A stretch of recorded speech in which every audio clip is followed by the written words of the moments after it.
Is you, Jim? At your discretion. How is it? Good? Good. Perfect.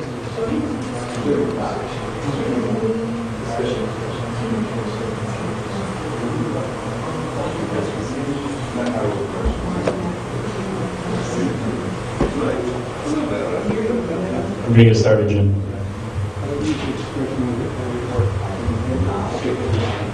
No, it's okay.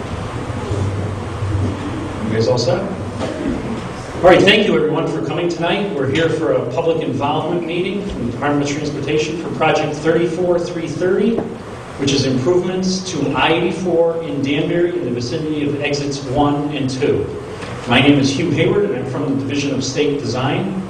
We have Essen Seguir, who is the project engineer for the project from the department, here tonight. The designer, Mr. Peter Ellis, and our engineering administrator, Mr. James Norman, who will be available to answer your questions after the presentation. If you haven't got one already, we have a flyer in the back of the room, and within that flyer is project information and also a comment form. You have 30 days to comment on the project if you want to mail in comments. We will typically address and answer those comments. What we usually do is start off with a history of a location, and then Mr. Seguir will go through more of the technical aspects of the job. In this particular case, a study was done in June 2000 from the New York State line all the way to Waterbury on I-84. Within that study, in the vicinity of exits 1 and 2, it was indicated that we would benefit by doing some minor enhancements of the existing merge areas. In the vicinity of exit 2A and 2B, the study called for a variety of different interchange configurations, but what we're showing tonight is more along the lines of small spot type improvements. As I mentioned, we are in the early preliminary design stage, which is about 30% into the project design. Formal design began in 2008 in the spring, and right now we are at that preliminary design stage where we're here to gather your comments and hear what you have to say tonight. With that, Essen, if you want to begin with our existing conditions. Thank you.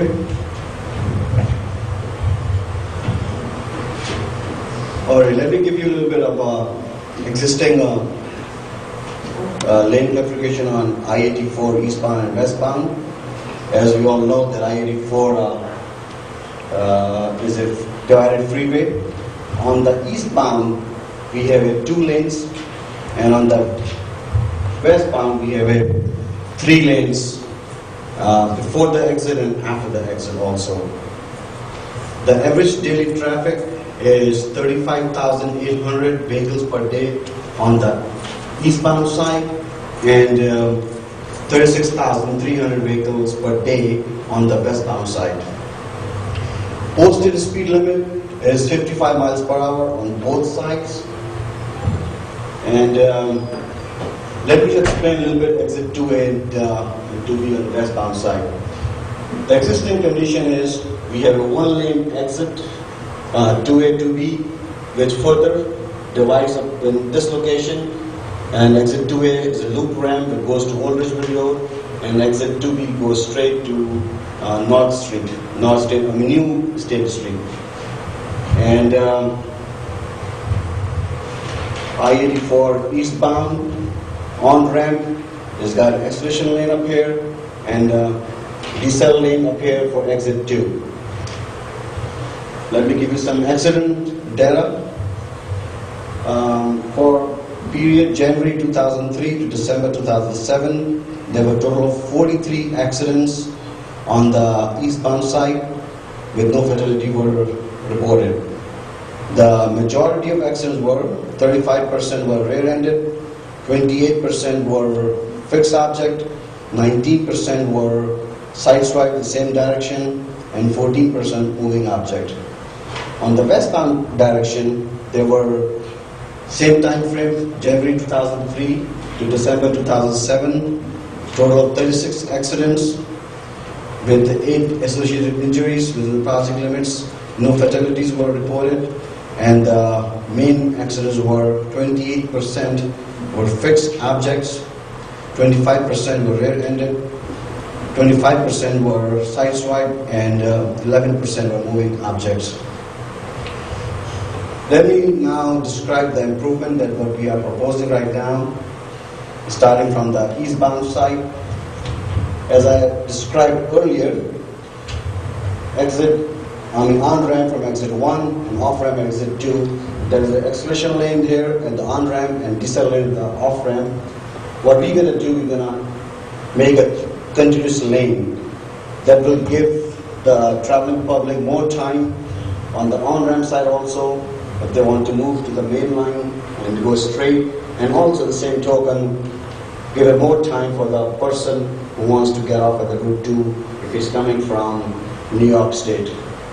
So basically the extent of the work on the eastbound side is doing a continuous lane between exit 1 and 2, and the major widening will be done on the inside one, just doing some cut up here. On the westbound side, right now, as I explained earlier, there's a one-lane exit ramp. What we're going to do, we will add a lane. We're going to almost like 2,600 feet from the existing painted go. We're going to go back, do a taper, add a lane. Full lane will come 1,500 feet, and then we're going to add a second lane up here. So the painted go right now is going to move almost 300 feet. So the new painted gore will be, at new painted gore location, there will be 2 lanes, exit lane. When those 2 lanes comes up here, the one lane going to go to the loop ramp, Old Ridgebury Road. The other lane will go through to the new road, New State Road. That's the extent of the work on the westbound side. We will do some minor drainage improvement that we have to do up there.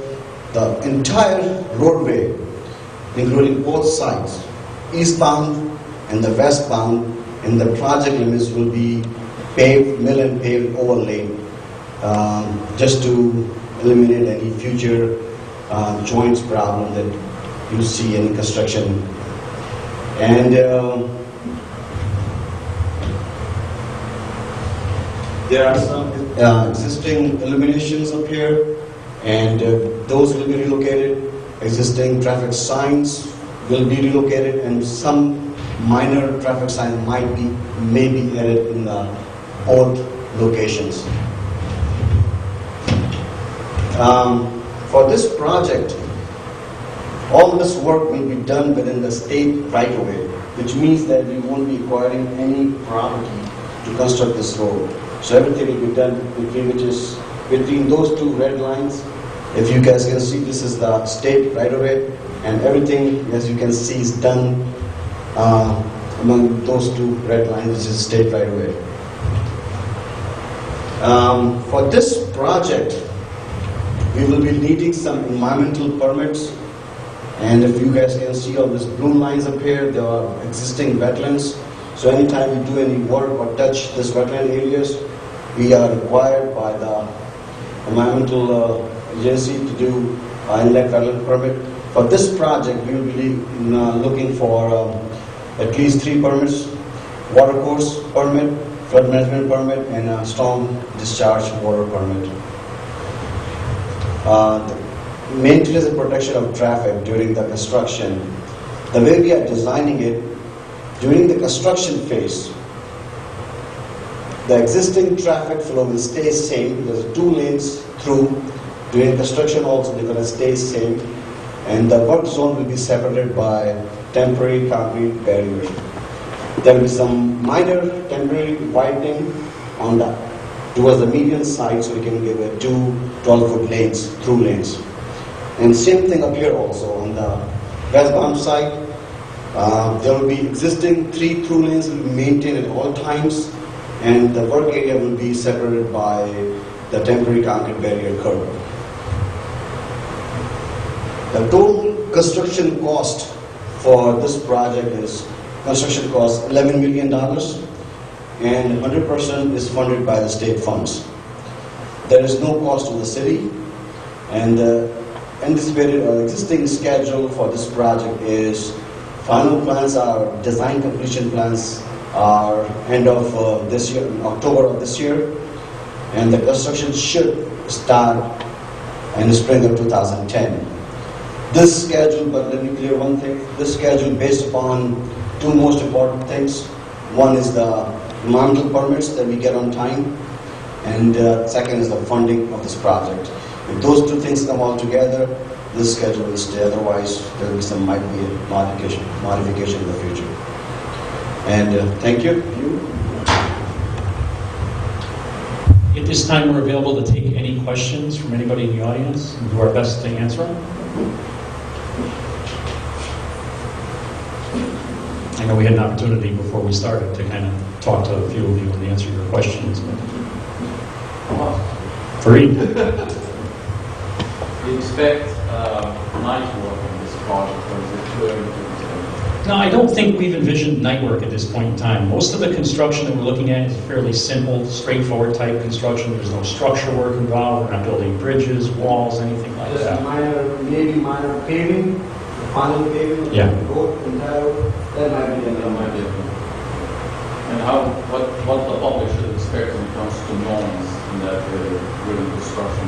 Well, really, nowadays, most modern construction equipment is pretty quiet when it operates, and we're not blasting, we're not doing hammering away at rocks, so really, there shouldn't be a lot of noise due to construction activities outside of the normal backup alarms that you hear on trucks, when they're dumping their loads. Is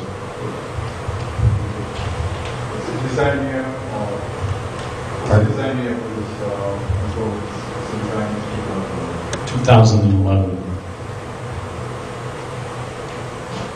That's not only in terms of your projections, how you're looking at this.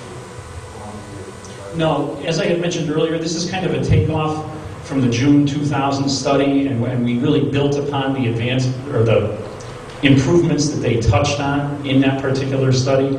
So really, and a good example is exit 1 and 2 here, where we're really connecting the dots and making it work better today and in the future. The improvements aren't really designed to add significant capacity to the mainline 84. Other questions?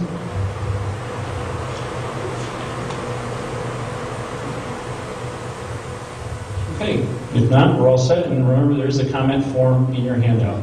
Thank you, everyone. I'd like to thank all the state engineers who worked hard on this project. And we should have plans in our office, in the engineering department. If anybody would like to come later on, and not tonight, but tomorrow is good. And we can share some of them. I don't know if we can keep these. Yeah. Yes, if you so desire. Yeah, and if you have any more questions, feel free to call our office or the state, and we'll address them as soon as possible. And our contact information is also in the flyer. And just please make sure everybody sign that sign sheet. Okay. Thank you.